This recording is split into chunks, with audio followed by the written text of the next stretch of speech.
What up, everybody? It's Jason, zombie collector. I went to a local Goodwill today, picked up some physical media. Even though I'm going to try to kind of navigate the wild and woolly internet and the interwebs with my wrestling and my physical media and even maybe sports cards again, uh, I'm not going to forget who I am, which is all three of those things, quite frankly. So I went to the Goodwill and I spent $23. So it's like $3 a piece, I think, uh, to get these for my collection. A couple of them are going to be flips. Some of them were to upgrade from DVDs to Blu-rays. The first one up is WWF Legend, WCW Legend, and WWE Legend, and Hall of Famer Stone Cold Steve Austin. I got this because they had inserts in here that I didn't have. I already taken it out, but they had inserts which I did not have in this. And it's all three discs. I had actually just picked this up recently in a lot on eBay, but I picked this up. And this can go for 10 to 15 by itself. So I'm going to go ahead and flip that here soon. But I wanted to get this for the collection, get those inserts out of here. Also, it's weird. I don't know. This one has a foil cover, and then a foil in here. You can see it kind of like shiny, as the kids like to say. Mine doesn't have that same foil, like a shimmer to it. I don't know. It's weird. Mine's more like a matte. Whatever. I don't know, but I will flip it. Next up is Walking Dead Complete Fourth Season on DVD with the slipcover, never opened. And I saw this online going for between 10, also around $10. And again, I got it for, I guess each one was $3. So if I can make $4 or $5 off of this, if not more, I will take it. So this is season, again, 4 with the special features on DVD. Anytime I can find any Blu-rays or DVDs sealed, never open, I am going to probably buy them if they're $3 or under, because usually most of them will sell between $5 to $8, sometimes more, depending on what it is. Next up is Al Pacino and Colin Farrell in The Recruit. All the next are Blu-rays. And again, I think this one had, a lot of these have like inserts, which just always makes me happy. There's The Recruit. I like this movie. It doesn't get spoke about enough or talked about enough. But I did, now out of the end, the little, there you go. It's sticking out there. There we go. All right. So The Recruit. Then I have, all these I have not had. I don't have on Blu-ray, I don't think. Next up is Letters from Iwo Jima, which is a Clint Eastwood movie. If you don't know, they did The Flags of Our Fathers was the American version of the same situation, the war in Iwo Jima. So Clint Eastwood directed 2 films, one from the American perspective, Flags of Our Fathers, the other one's Letters from Iwo Jima, as companion pieces. So you can watch them in one experience. I don't know about one setting because there'd be long movies. It's 2.5 hours each movie, I believe, or close to it. It has Ken Watanabe in it, and this is a really good movie. But it's very rare that Americans see the Japanese perspective of the war of World War II and what the Japanese went through and their perspectives on just like the war in general. And it was interesting that Eastwood took that on. But I thought it was very well done, and I thought it was pretty realistic to what you would expect. From that perspective. Like, I believe he really, truly, like, looked at it from their perspective. It was not a Hollywood version of it. I feel like he did a good job of, showing the Japanese version of what had happened. It didn't Hollywood it up too much. Going on the complete other side of the spectrum, we have Lucky Number 11, which has Josh Hartnett, which, he's fell off the face of the earth.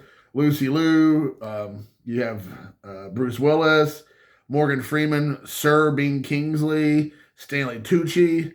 You got all kinds of people in this movie. I remember really liking this movie quite a bit.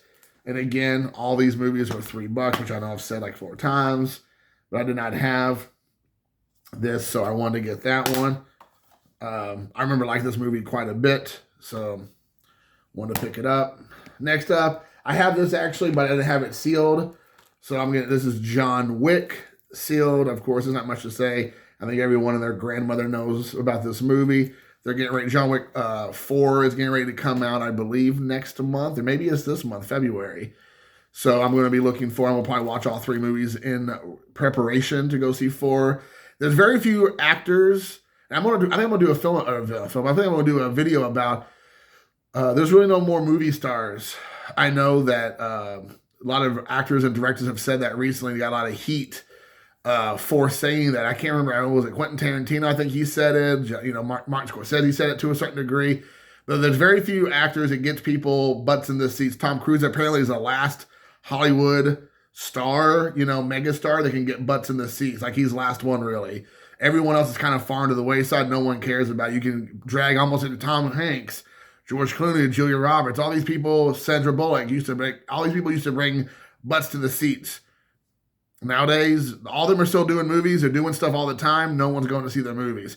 Tom Cruise, on the other hand, still seems to be able to get people in their Mission Impossible movies, the Top Gun movie, stuff like that. So, you know, but I digress. You know, John Wick, Keanu Reeves is one of those actors for me, a film series I will go see in the theater. I feel like it probably will do pretty well in the theater. I could be wrong, but I thought part 3 was quite good. So let's go with that. Again, sealed. So I will probably sell my copy and keep the sealed copy. Next one is a pretty weird one. I've seen it one time, and I remember being like, what in the heck am I watching? It's so strange. It is Darren Aronofsky, and it is Natalie Portman, Vincent Cassel, and Mia Kunis in Black Swan. I don't know what I was watching the first time I saw this. I don't know what I was thinking it was going to be, but if you know Darren Aronofsky, I have to look at the name. It's kind of like when we talk about Sasquatch or Bigfoot and like the different names for that. I'll sometimes get them confused or I can't pronounce it correctly. But he's the kind of director who I think he did The Wrestler and The Fountain, and he did quite a few movies that he does some just kind of weird stuff. And if I'm not mistaken, she's in like a theater troupe or a dance school or something, and they're doing the musical or the play Black Swan, and she actually becomes a black swan or something. Like, she gets feathers, and I don't know what's going on. I remember the first time I watched it, I felt like I was high, even though I've never done drugs, because I felt like I was watching some sort of like break with reality. So I need to sit down and watch this again, because I don't think I was in the right mind, or I didn't quite understand what I was looking at, and try it again. And the last one was the coolest one. It's almost worth the trip to the Goodwill. I was in the area meeting up with some friends, and I went to the local Goodwill close to their house because I haven't been that way for quite a while. And this was the stuff I found. And this is a movie that a lot of people hadn't talked about in a while. And even when it came out, I don't know how well it did in the theater. Maybe it did well. I don't know.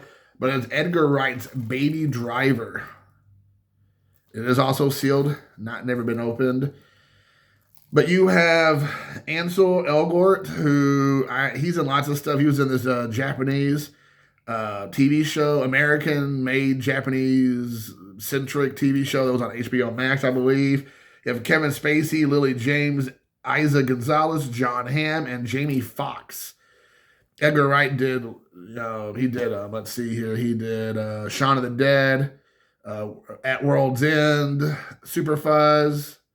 He's in quite a few movies. I think he's done some other stuff. He was going to direct the original Ant-Man. Then he took a step back. I don't think they couldn't agree. I think this is last movie Kevin Spacey has been in, like as a prominent role or character. As you all know, I think he's finally done with his legal issues, if I'm not mistaken. So he might be back making movies again here shortly. But anyways, this is a really good movie. I believe, if I'm not mistaken, the Baby, they call him Baby. I only seen it once, and I remember being blown away because the soundtrack's amazing, but he's a getaway driver for a bunch of gangsters. Kevin Spacey's the main bad guy. He's like, I don't know, the gangster, head gangster, or whatever, head of some sort of, criminal enterprise. And I believe I want to say he's like autistic or has some sort, maybe like, so he's like on the spectrum or something, and listening to music is how he calms himself, and he drives like a maniac, but he's like the best wheelman in the business. And he has his playlist he listens to. That's how he keeps, I guess, calm and collect and unrattled in these high intense situations. And he just drives like, it's like the Indianapolis 500. And he listens, but the cool thing is you're listening to the music as he listens to it as he drives as the getaway driver, and it's like all this kind of great. I want to say it was like a lot of 80s or 90s music. I want to say it was like really has an amazing soundtrack, but it's been a while. But I remember being blown away, didn't know what to expect. Again, not a lot of people weren't talking about it. So, anyways, Baby Driver, if you've seen it, let me know. So that's that. Shockingly, this movie or this list was I got it done within about 10 minutes. How you all think I did? Like I said, about 20, I believe, $3 each, so like about $23 on all these. Like I said, I'll probably make my money back on 2 or 3 of these. I'm going to resell. And so essentially it'll be free. So your thoughts below if you can. What do you think about the video, the selection here of films. And until next time, guys, thanks for watching. Peace.